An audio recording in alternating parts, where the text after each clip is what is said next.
Hey, if you know what's going on, it's easy. If you don't know what's going on, it's damn difficult. But I am sympathetic with you folks, because it's my intention to expose you to real chemistry. That's the main reason why I don't use these general chemistry books. They don't do a very good job of that. But if you stay with us, you will succeed. And that's what we want. And with what we do today, we will lay down the final parts of the foundation necessary to allow us to have the ability to take any water solution and analyze it in absolute detail from a pH standpoint. Which means any species whose existence in water solution depends on pH. And a whole bunch of species, most species which live in water solution, have this property. Can now have its concentration determined by the methodology we will make available to ourselves. That's pretty powerful.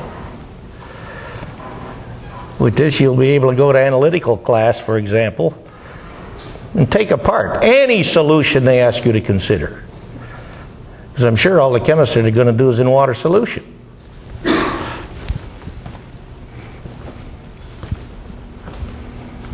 Now,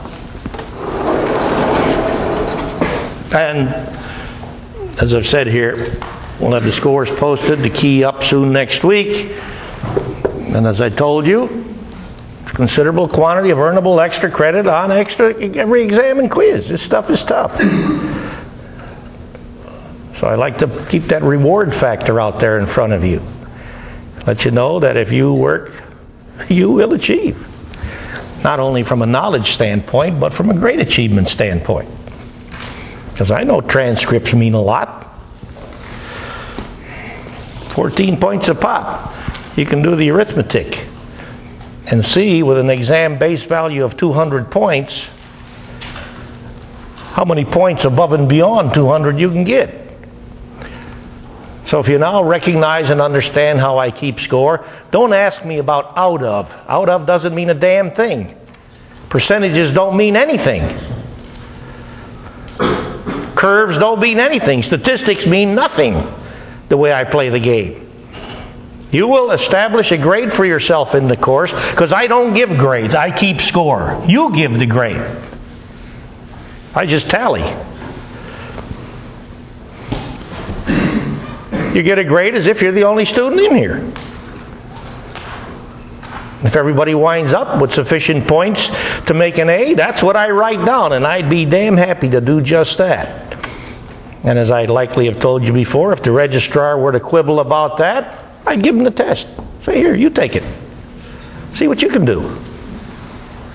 They'd never bother me again. Never. Of course, they haven't bothered me yet. Mainly because I have now been doing this since 1987.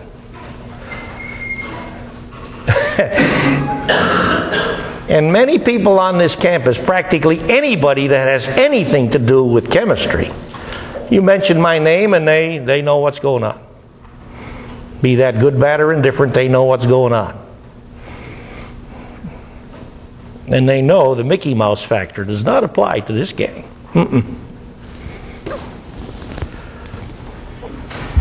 As it should not apply to any university class. Yet I know that it does. You're here to learn. And learn at the highest level. And I got faculty arguing with me on the basis that you have to remember they just came from high school. I said, well, I haven't forgotten that. But what you've forgotten is that here's high school and there's university. Hey, it's part of our job to get you to step up. And if the class you run doesn't invite you to step up, that damn class doesn't belong in this place. Period. Enough for today's sermon. Let's get on with the fun stuff. Now, many of you looked at this earlier this week, but many of you did not. And as you know, I want everybody to get the same basis. Wednesday, we talked about sulfuric acid solution. Tarrant acid, polyprotic, strong, molecular. Upshot, first ionization extent is 100% complete. So the arithmetic you have to do is devoted to the second ionization equilibrium,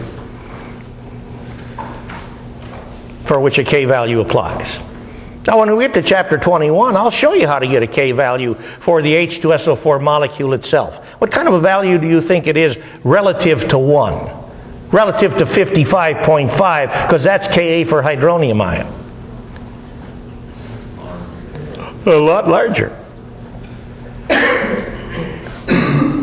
The K value for sulfuric acid, which we will demonstrate from fundamental thermodynamic properties, measured properties for this molecule and its chemistry in water solution. The K value is on the order of 10 to the 11th. Ha ha! You think that's 100% ionization? You're damn right. Now, though, we carry on with polyprotic acid, molecular, so far like sulfuric acid. But now the parent acid is weak, quite unlike sulfuric acid. There's a number of examples in our acid-base table. Phosphoric acid, oxalic acid, the dihydrogen phosphate ion, H2S, hydrated CO2. So in this case, since some of you looked at the H2S case, we'll talk about that in a moment.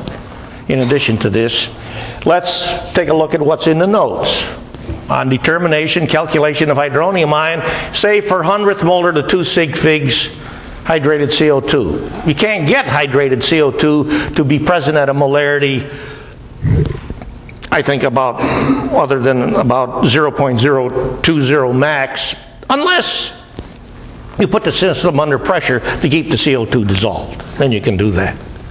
But once you open that bottle to do anything with it, out comes the CO2, and it's going to reduce to a lower concentration.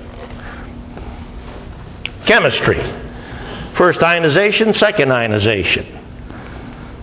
For this reaction, the equilibrium constant is by definition Ka1 for H2CO3, quote unquote, which is 4.2 times 10 to the minus 7, taking it right from the table. The second ionization, which corresponds, of course, to the ionization of bicarb ion, is Ka bicarb ion, and it's Ka2 for hydrated CO2. Value 4.8 times 10 to the minus 11.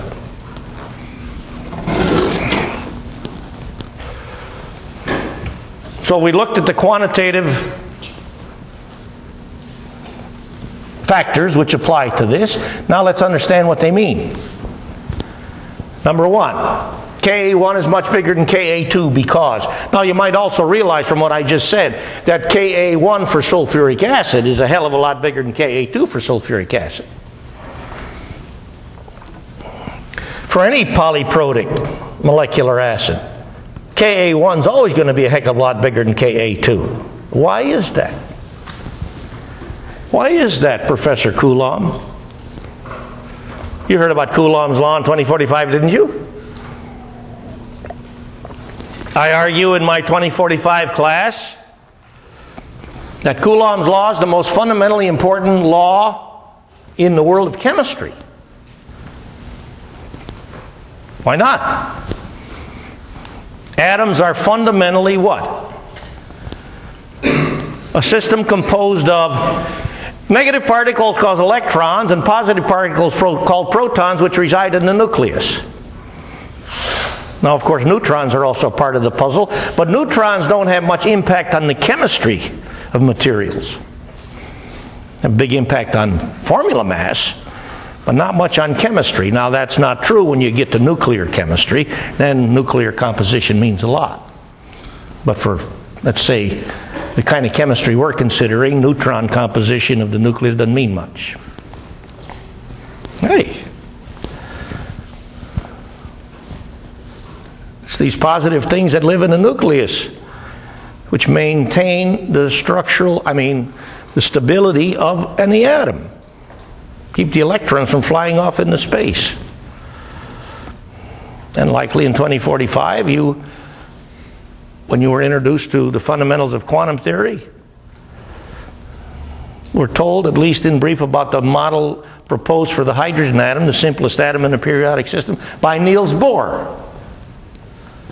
It was a mystery to physicists and chemists at that time. Why should this electron, which is perpetually in very rapid motion about the nucleus, either A, fly off into space, or B, collapse into the nucleus? And that's how the game got started, to try to understand how this thing called the atom could be stable. Because from a classical physics standpoint, no atom should be stable. The negative charge is in motion. Well, no more about that. But that relates to what I said about the importance of Coulomb's law, because that's part and parcel of the puzzle. So what Bohr argued is the tendency for the electron to fly off into space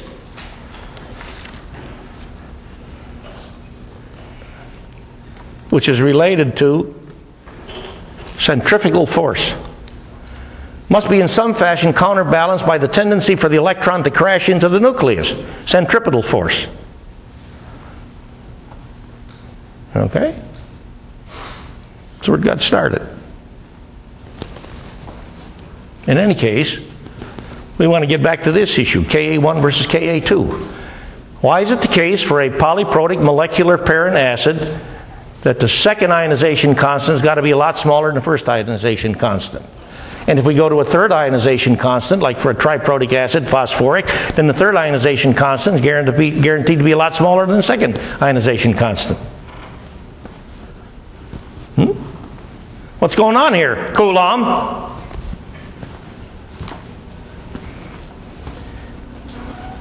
Coulomb says the force of attraction between oppositely charged electric particles which have substantial charge densities is great. But the force of repulsion between particles that have appreciable charge densities is great if they are of like charge. Pluses repel pluses, pluses and minuses attract. Well, here I'm taking away an H plus. We already talked about this. What kind of positive charge density is shown by H plus? Great! Hey, it's a bare nucleus with a positive charge. It's a proton. Nothing but. This involves taking a proton from something that's neutral. But if I take H plus from this, I now have a much more difficult battle to fight, don't I? Because now I got to take H plus from something that's minus. And in so doing, create something that's 2 minus. So this production, these products, forming these products compared to forming these products, this involves a much greater degree of charge separation. Plus, plus, but this is minus 2. This is minus 1. And given the obvious similarities between these two, at a glance we know the negative charge density of this is much greater than the negative charge density of this. Well, that means for this to go, cost me a hell of a lot more energy. That's why the K value is so much smaller. All right? So that talks about this part of the puzzle. Now, what is the principal upshot of this regarding our query? What's the hydronium ion concentration for such a solution? Because some of you should have heard about this on Tuesday. Anybody remember?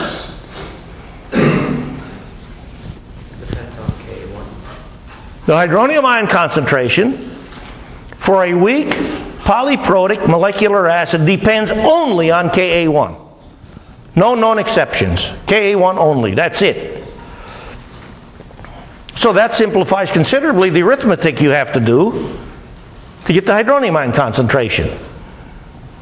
You apply Ka1 to m sub I, and you use x squared over m sub I minus x. That's it. That gives you the hydronium ion concentration for the reasons we just talked about. Ka2 is so small that it will not wind up, establishing the second equilibrium, will not wind up in making a measurable contribution to the hydronium ion concentration.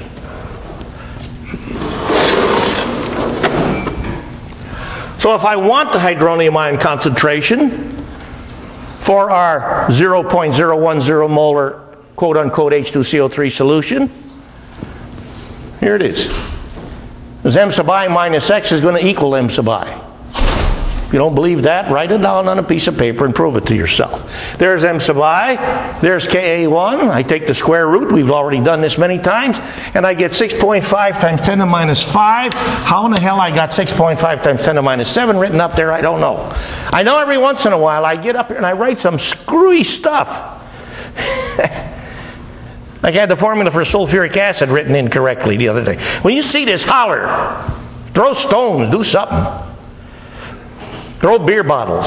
Throw full beer bottles. I'll catch them.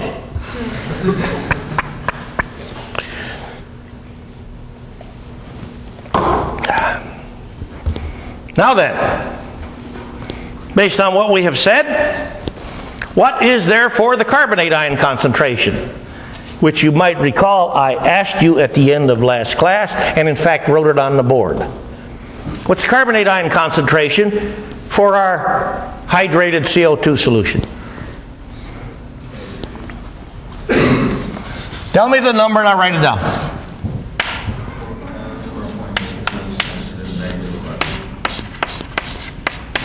There it is. Hey, here's the Ka expression. If the second ionization doesn't go anyplace measurably, then at equilibrium for this system, how does the hydronium ion molarity and the bicarb molarity, how do these compare? They're equal. Hey, that's how we did this, isn't it? Well, if these are equal, then carbonate is this. That's it. And if you do for true carbonic acid, where the hydronium ion concentration for true carbonic acid will be a lot greater, because true carbonic acid is a much stronger acid than hydrated CO2. Ka for true carbonic acid, I forget the value, but I think it's 2.5 times 10 to the minus 4, something like that. It's a good deal stronger, about 500 times stronger than hydrated CO2. But again, we don't have to pay attention to that in doing things like calculating the hydronium ion concentration for club soda or seltzer water, because damn near all the CO2 you dissolve stays as hydrated CO2. Studies have been done to verify this. There's an infinitesimally small concentration of true carbonic acid in there. So small it doesn't make a contribution measurably to the hydronium ion concentration for the system. Next question. Ka2H2CO3 is 4.8 times 10 to the minus 11. Look at the acid-base table. Tell me Ka2 for H2S.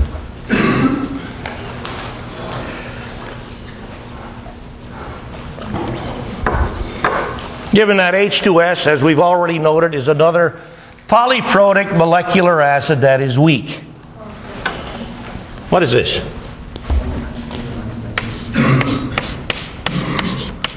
It's approximately 1 times 10 to the minus 19. Various studies have been done to get Ka2 for H2S. The latest value I saw, and it's now part of the literature, is this. Hey, you think a number like this is easy to measure reliably? You have any idea how tiny that number is? You're measuring concentrations which are damn small to get these numbers. And in water solution, you also have the complicating factor that HS minus, which is the conjugate base of H2S, and is the species to which 1 times 10 to the minus 19 also applies, Ka2H2S is 1 times 10 to the minus 10, approximately so. It's also Ka for HS minus. That's what you just looked up. It's a weaker acid than water. It's not easy to get this information.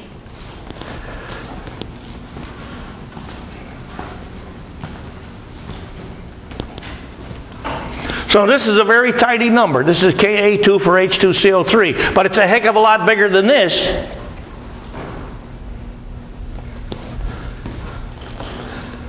How many times bigger is this number than this number? 4.8 times 10 to the 8th. Is that bigger? That's only 480 million times bigger. That's bigger. A lot bigger. Why is this true? What we're now doing really is taking a jumpstart peek into chapter 22 when we'll talk about things like this in detail. But we can wrestle with this at least in brief now, because if you learn what you were supposed to have learned in 2045, you got a handle on this. But did you learn this in 2045? I don't know. Upshot, it won't hurt us to talk about it now, at least in brief. Why is Ka2, hydrated CO2, so damn much bigger than Ka2 for H2S? Tell me, Coulomb, what's the answer? Why is it so damn more difficult to pull H plus from HS minus than it is to pull H plus from HCO3 minus? Sulfide ion has a higher negative charge density than carbonate ion. Would you say a damn sight higher? A damn sight higher? A lot higher? Yeah. Mm-hmm. I agree. Would you going to say that? Yes, sir. Good man.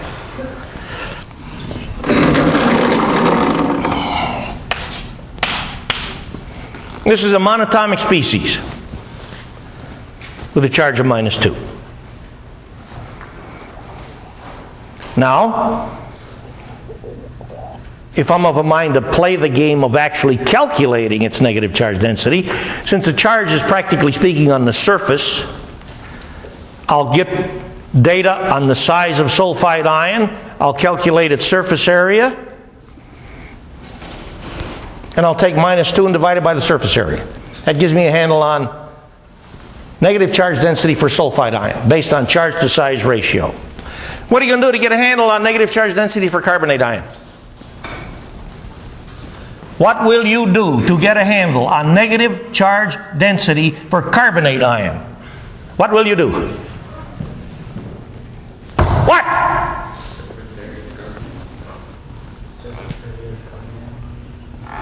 What will you do?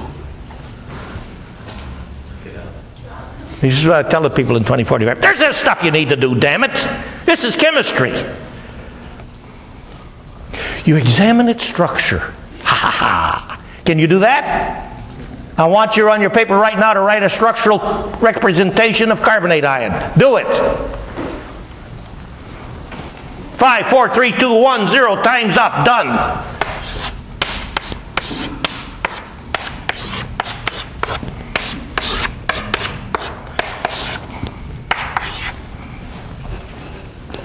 Did you get that?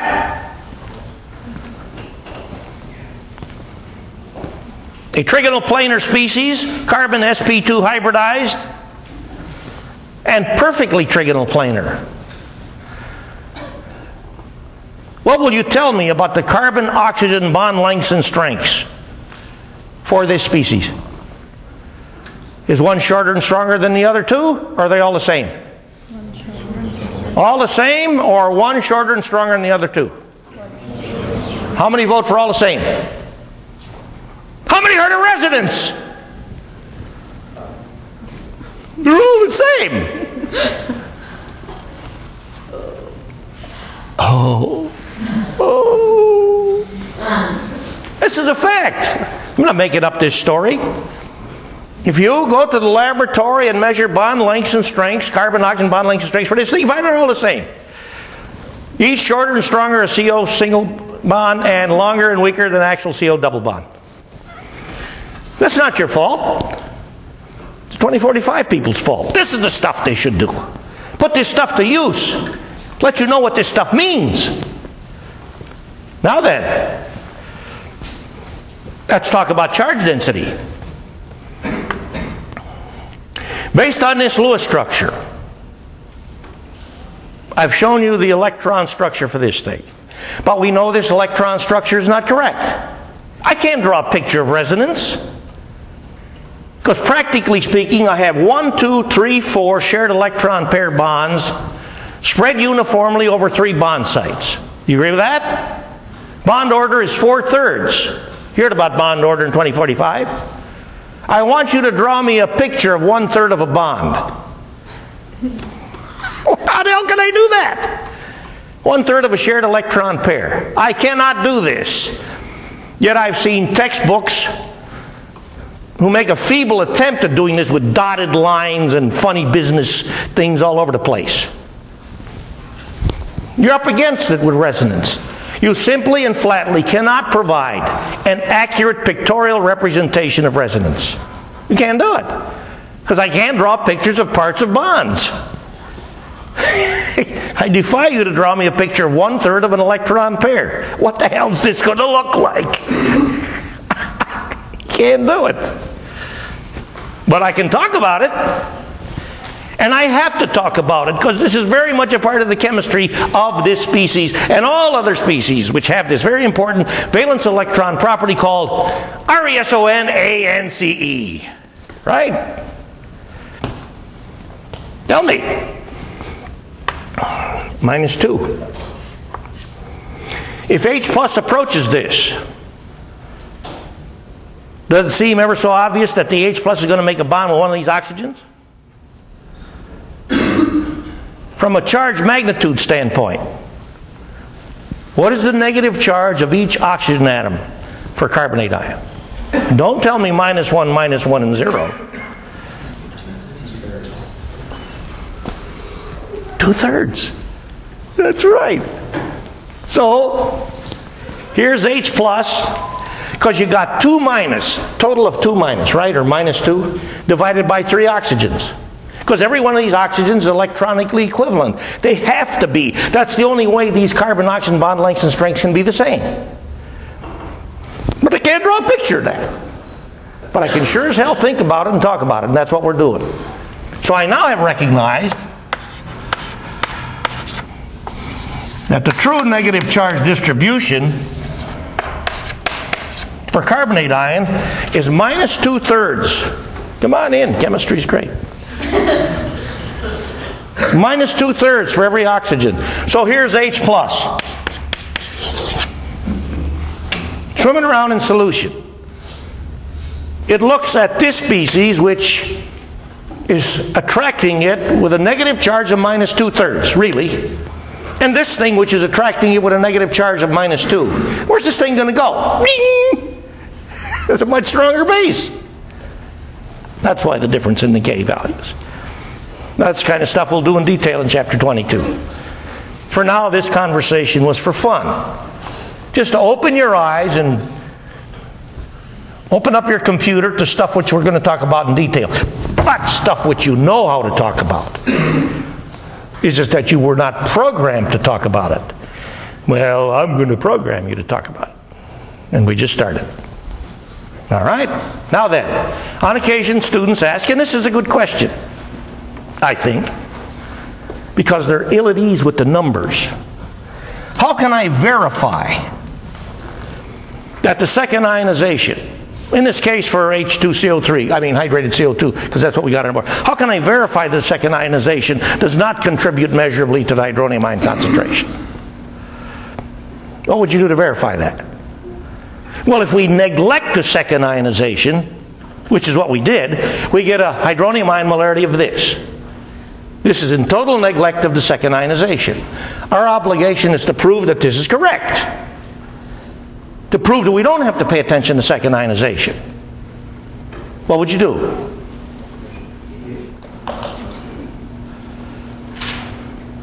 Well, of course, The best way to do this is go to the laboratory, run an experiment, and find out if this is in fact the measured hydronium ion concentration. And that's what you'll get. Now I ask, how do you do it from an arithmetic standpoint? From a knowledge of chemistry standpoint? Or if you prefer, from a theoretical standpoint? Because now, rather than letting you loose in the laboratory, I'm giving you a piece of paper and a pencil with which to write, and I'm asking you to prove it. What would you do? How would you operate on the information we have on the board to verify this? You calculate the hydronium ion concentration on the second Ka and see if it adds contribution. I want to know how you're going to do that. Using the Ka, the equivalent concentration. Well, there's the Ka. I want to know how you're going to get this hydronium ion concentration. Because if it is true that the second ionization also contributes, oh, it's that time of the year where idiots run through classes. Hey, idiot, get the hell out of here.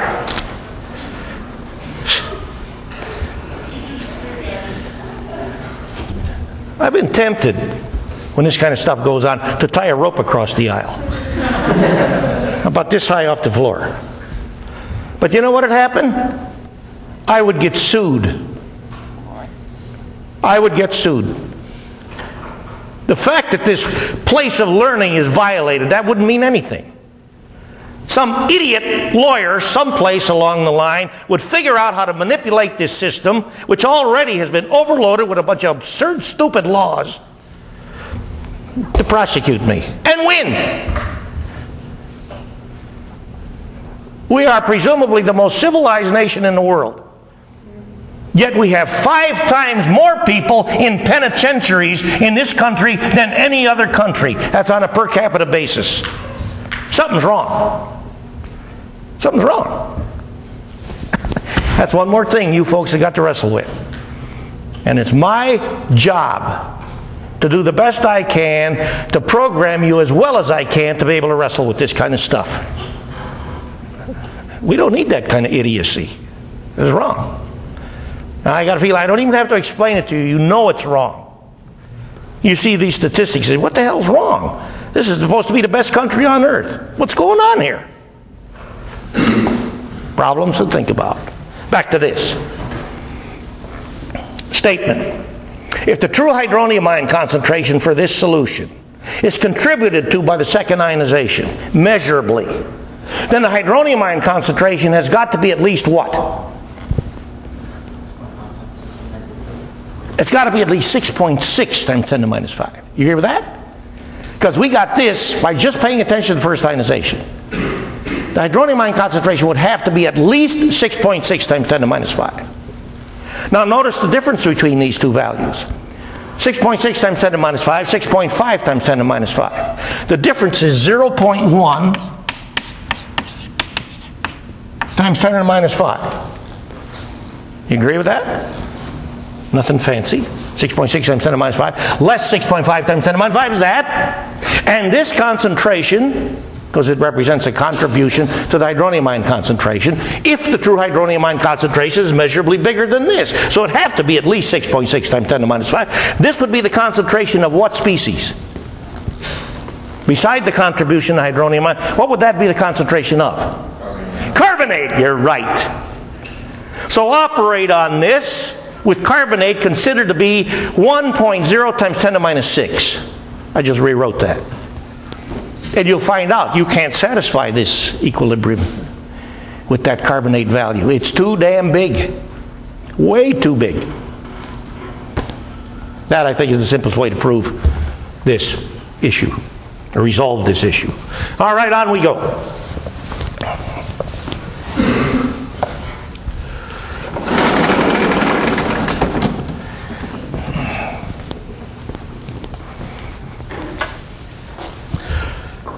Question 1854.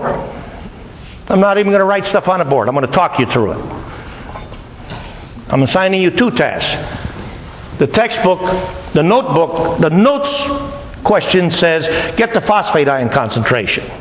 Well, in order to get the phosphate ion concentration, you're also going to have to get the hydronium ion concentration. And so we'll ask that as well. This is a triprotic acid. So for it, you'll have Ka1, Ka2, Ka3.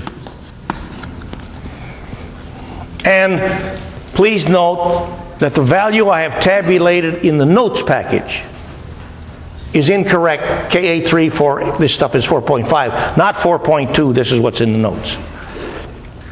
This is given correctly in the information sheet. All right? How do we get the hydronium ion concentration?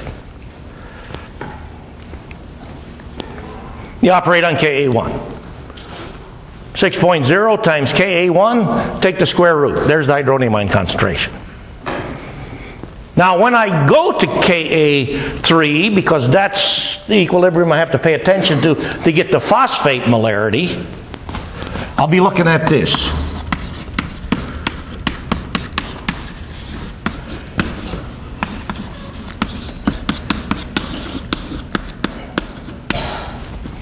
And it is to this equilibrium expression that this value applies. All right? So I'll write it out. 4.5 times 10 to the minus 13 equals hydronium ion molarity times phosphate molarity divided by hydrogen phosphate molarity. How will I get this value? I just did it, didn't I? I got that from Ka1. How do I get this value? Ka2. The value for this molarity is Ka2, right? So we just found with these weak acids. So I got 4.5 times 10 to the minus 13 equals this molarity, which comes from Ka1, times this molarity, which I want to calculate, divided by Ka2. It's one unknown, do the arithmetic, nothing to it. What counts is knowing how to do it, and that's what we just told you. And now let's start to talk about the real fun stuff. And in so doing, get a handle on this last tool we need to be able to take any water solution apart in detail. Should we wish to calculate concentration for any species in the pot whose existence depends on pH.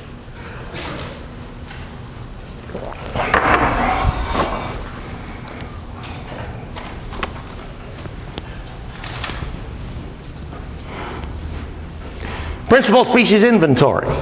Beside water, this stuff, or is it this stuff? And nitrate ion. But this stuff, at least for starters, because when you put iron nitrate in solution,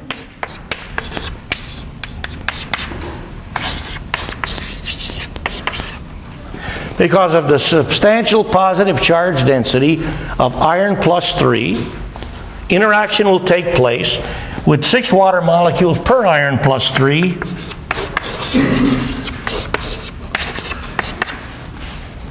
to make this stuff. And you see the formula for this stuff in our acid-base table.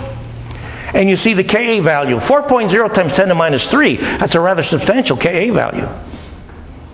This is a pretty good weak acid. It's a lot stronger, for example, than acetic acid. All right? Now then, for the chemistry we're going to write, so I don't have to write these long formulas all the time. Hydrated iron plus 3 will be represented as Fe plus 3 with quotes. This thing, which is produced by hydrated iron plus 3 reacting with water to establish this equilibrium.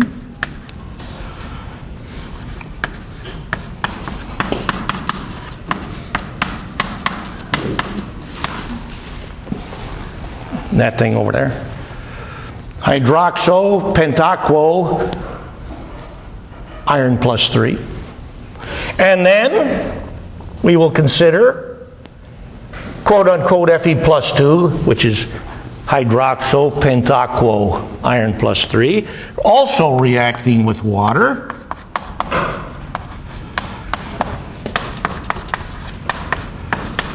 To make hydronium ion and Fe plus, quote-unquote, which is dihydroxo tetraquo iron plus 3. Never mind the name. Talk about the names later, if I feel like it. Formulas count much more than names. Really, whether or not you know my name means not much. Whether or not you learn something, that means something. If you go away from here and you spend the rest of your days calling me some bitch, I don't care. As long as you learn, I don't care. But I do hope you won't all do that. Now then,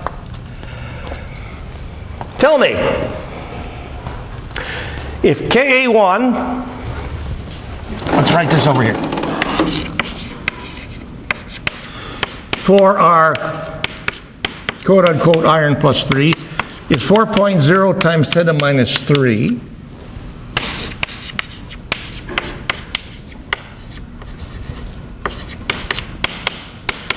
For quote-unquote iron plus 2, which is this stuff.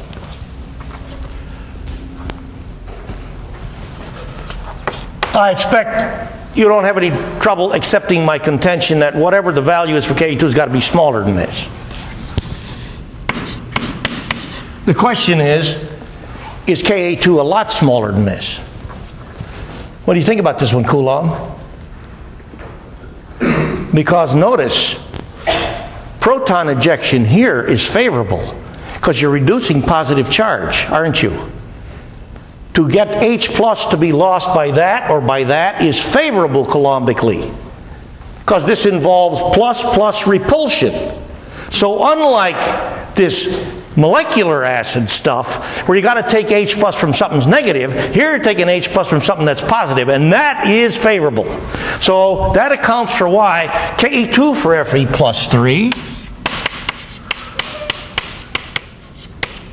hey, that's pretty close to Ka1, isn't it?